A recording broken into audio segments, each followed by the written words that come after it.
They mocked her for the ink on her back, called her a disgrace, a rebel, a mistake. But when a Navy Admiral, a man who had buried his own son, saw the truth in that tattoo, he did something no one expected. He stood tall and saluted. Charlotte Carter walked with her head bent low, the Texas sun burning her neck as if it were trying to remind her of all the mistakes she had ever made. On her back, under the thin cotton shirt, rested the tattoo. A soldier kneeling at a grave, the flag unfurling behind him, and words etched in steady black ink. Honor the fallen, serve the living. She had gotten it just weeks before graduation. The tattoo shop had smelled of ink, smoke, and risk. But she hadn't flinched. The sting of the needle had been nothing compared to the sting of her father's silence when she showed it. He hadn't spoken to her for 3 days. Her mother had whispered prayers in Spanish like Charlotte had cursed the family bloodline. The church ladies muttered about lost girls. Only her grandfather, an old Navy man with weathered hands, had taken the time to look closely. He had traced the lines not with judgment but with quiet respect. This is not rebellion, he had said.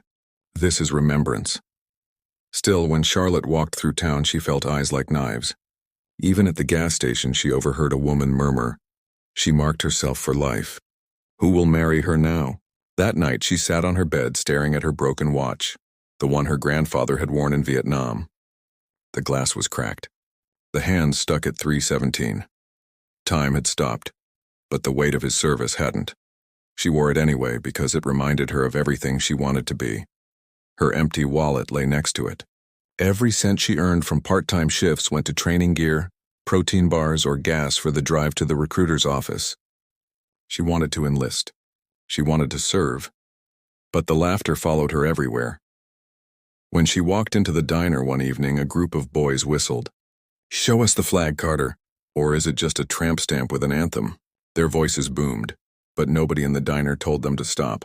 Charlotte clenched her fists. Her throat tightened. For a second, she thought about screaming.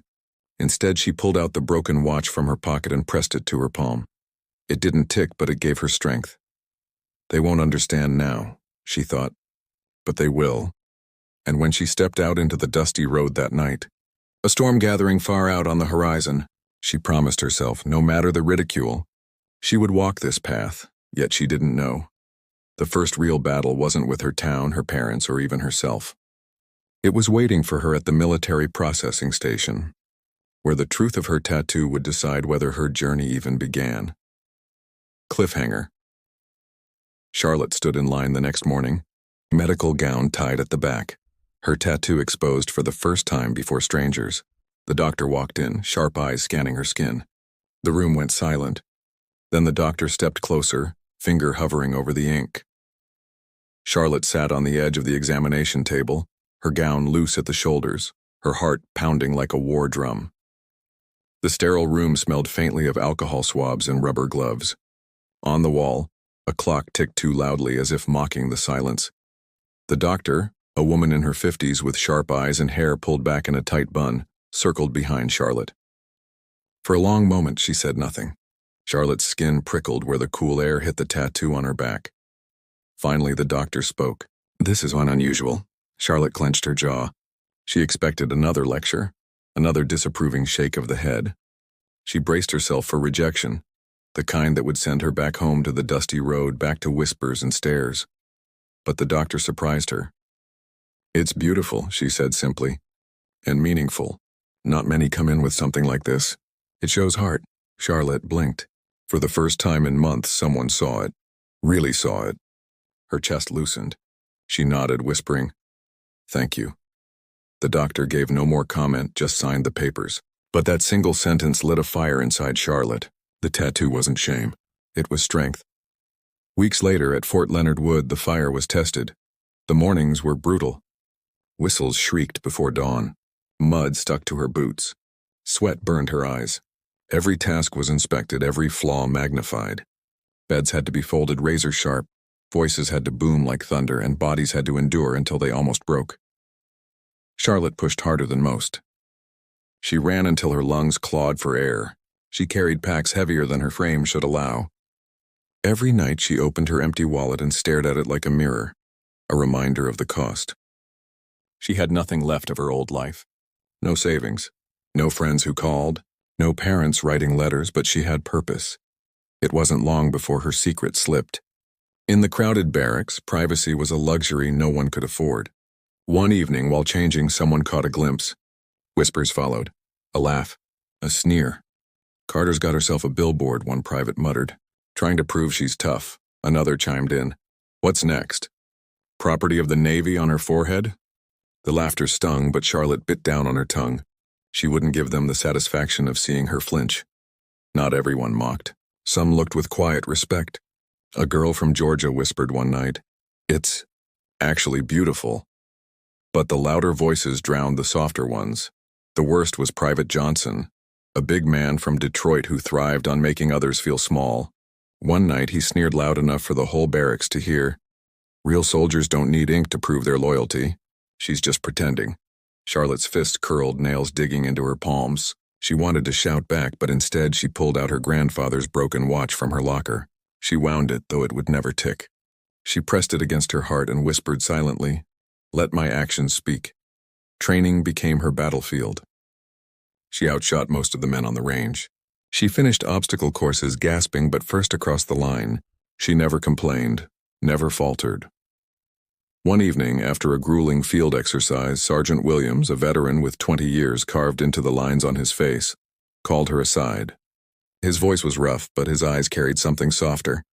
"I've seen the ink," he said. "Doesn't matter. What matters is this." He tapped her chest, just above the heart. "And you've got more of it than most in this unit." Charlotte swallowed hard.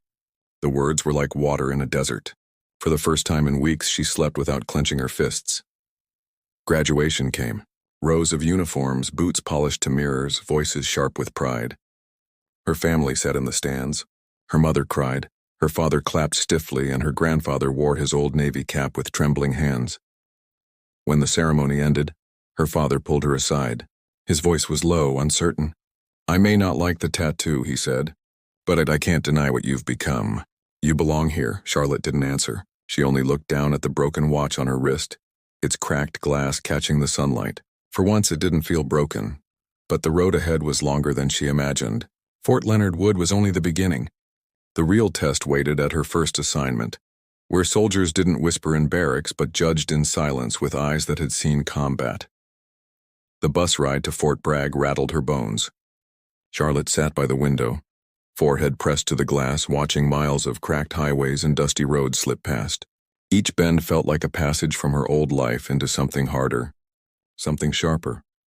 Her duffel weighed down the seat beside her, stuffed with every piece of clothing, every letter, every reminder she allowed herself. At the bottom, beneath socks and folded shirts, lay the broken watch. She carried it like a talisman, though its hands would never move again. She thought of her grandfather, his voice, his salute at her graduation. "Service isn't glory, Charlotte. It's grit. It's standing watch while others sleep." At Bragg, she was no longer just a trainee. She was an intelligence analyst, a soldier trusted with secrets that could mean the difference between life and death. The base swallowed her whole. Rows of barracks, soldiers moving like clockwork, the thump of helicopters overhead. For the first time, she wasn't the odd girl with the tattoo. She was one among thousands, but invisibility didn't last. On a blistering summer day, Charlotte peeled off her jacket during a briefing break. A sliver of the tattoo peeked above her collar. A staff sergeant's eyes caught it, then narrowed. "What's that, Carter?" She froze. "Sir, a tattoo." For remembrance, his gaze softened. He rolled up his sleeve to show faded ink on his arm. A name, a date, a cross. "Don't let anyone shame you for carrying memory. We all carry it differently." The words steadied her, but not everyone shared his view. During a joint exercise, two soldiers whispered just loud enough for her to hear. "Female soldiers with tattoos are trying too hard." "Yeah, ink doesn't make you one of us." Charlotte bit her tongue. She'd learned that fighting words with words only gave them power. Instead, she returned to her empty wallet that night, staring at the worn leather. Every sacrifice, every meal skipped, every hour of work had paid for that tattoo. Paid for this life. It was worth more than they would ever know. She turned the wallet over in her hands. Inside was nothing but a faded photo of her grandfather, standing tall in his uniform, the broken watch glinting faintly on his wrist. She whispered into the silence. I'll prove it. Just watch me. The proof came faster than expected. Charlotte was tapped to deliver a briefing to senior officers, colonels, lieutenant colonels, men who had weathered deployments and losses. She spent nights poring over intelligence reports, piecing together patterns like broken glass until the picture was clear. The day of the briefing, her voice didn't shake. She spoke with precision. She owned the room. Afterward, Colonel Harrison approached. Excellent work, Carter. Your analysis saved men today. For once, the whispers didn't matter. Respect had weight still, loneliness crept in. Even with recognition, the tattoo carried shadows. At a diner in town one weekend, a waitress caught a glimpse when Charlotte bent to grab her bag. The woman's lips curled. Shame. Pretty girl ruined herself. Charlotte clenched her jaw, pressing her fingers against the broken watch. Time had stopped long ago, but her fight hadn't. Friendship found her where she least expected it. Angela Torres, a combat medic scarred from deployment, noticed the edge of the tattoo one night. Military ink? Angela asked. Charlotte nodded. Angela lifted her sleeve, revealing names etched across her skin. Every one of these was a brother I couldn't save. People think it's decoration. It's memory.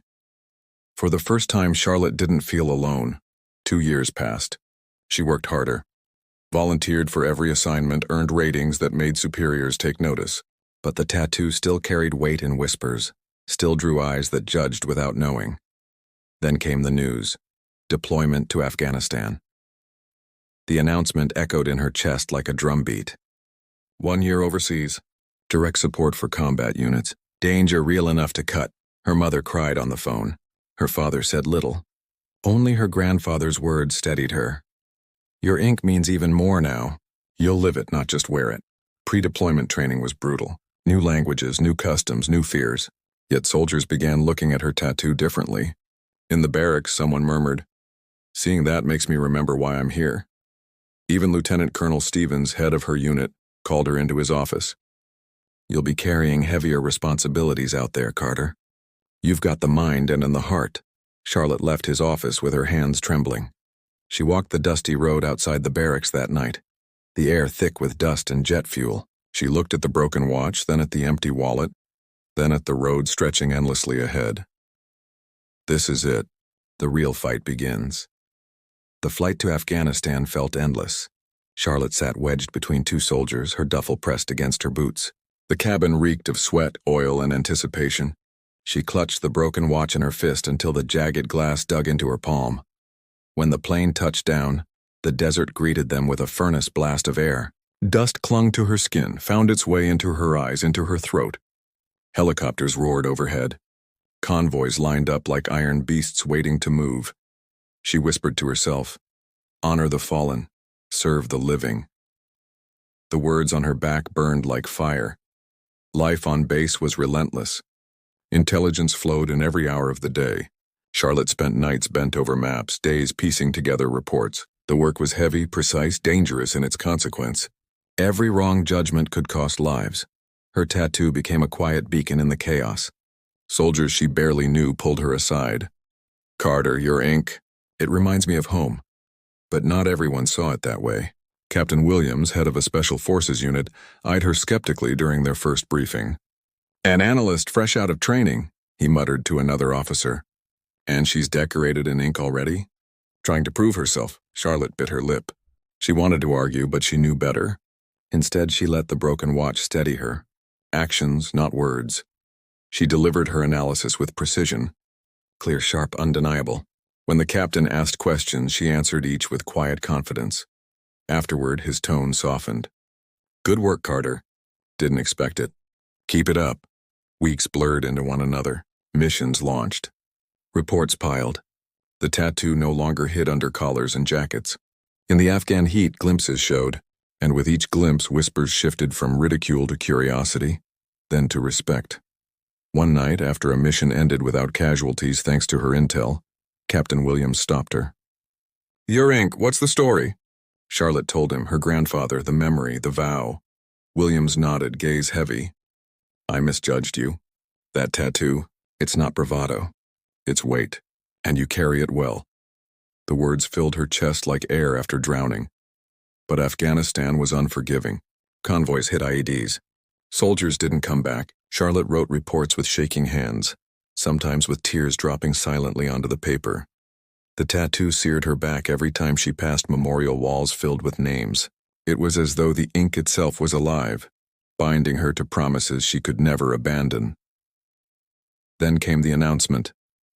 A high-ranking Navy Admiral, James Mitchell, was visiting their base. He would review intelligence operations. Every soldier braced. Every mistake could echo. Charlotte was chosen to brief him. The night before, she sat on her cot, the empty wallet in her hands. Nothing inside but the faded photo of her grandfather. She whispered to it like a prayer, "Guide me, don't let me fail." The briefing went smoother than she dared hope. Charlotte's voice was steady. She laid out maps, data, patterns, predictions. She saw the Admiral's eyes narrow, not in doubt but in concentration. He asked questions sharp and cutting.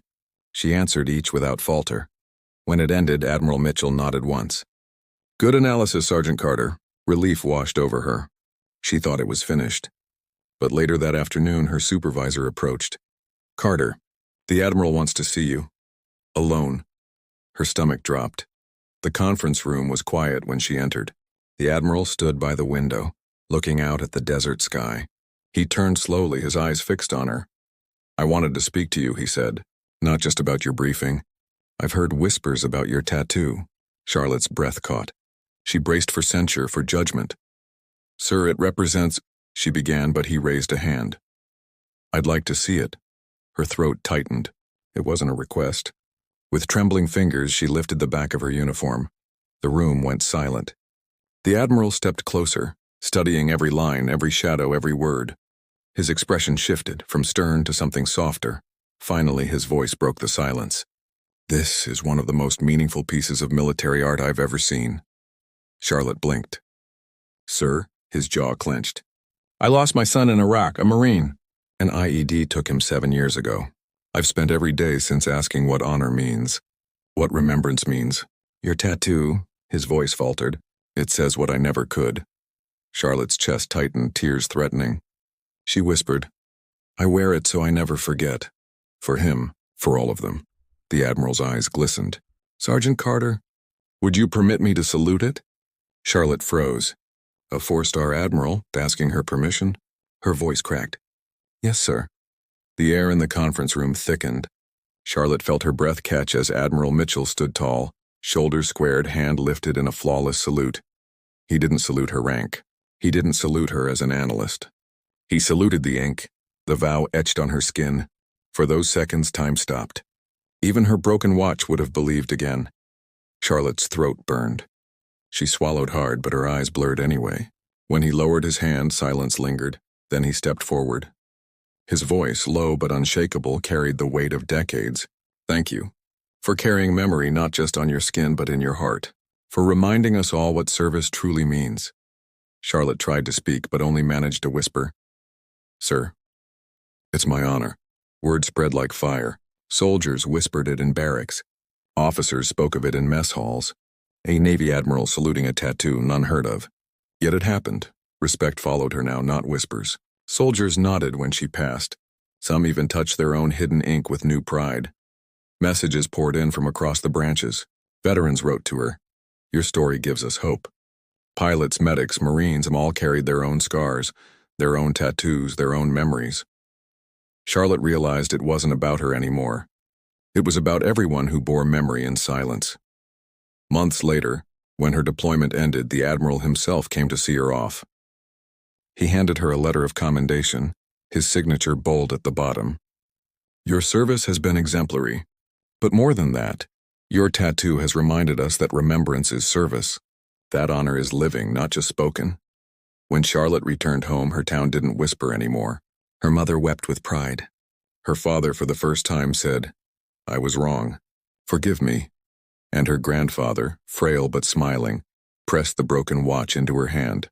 "It may not tick," he said, "but it carried you here." Years later, Charlotte would still remember that day in the desert. The hot air, the heavy silence, and the Admiral's salute, Not to a soldier, not to a rank, but to memory itself. She had walked the dusty road. She had carried the empty wallet. She had held the broken watch. And through them all she learned, true honor doesn't come from approval. It comes from staying true to the vow you made when no one believed. Charlotte stood again years later, this time a leader herself, about to speak to a new class of soldiers. She touched the broken watch on her wrist, the ink on her back. Her lips parted, ready to tell them the story of the salute that changed everything.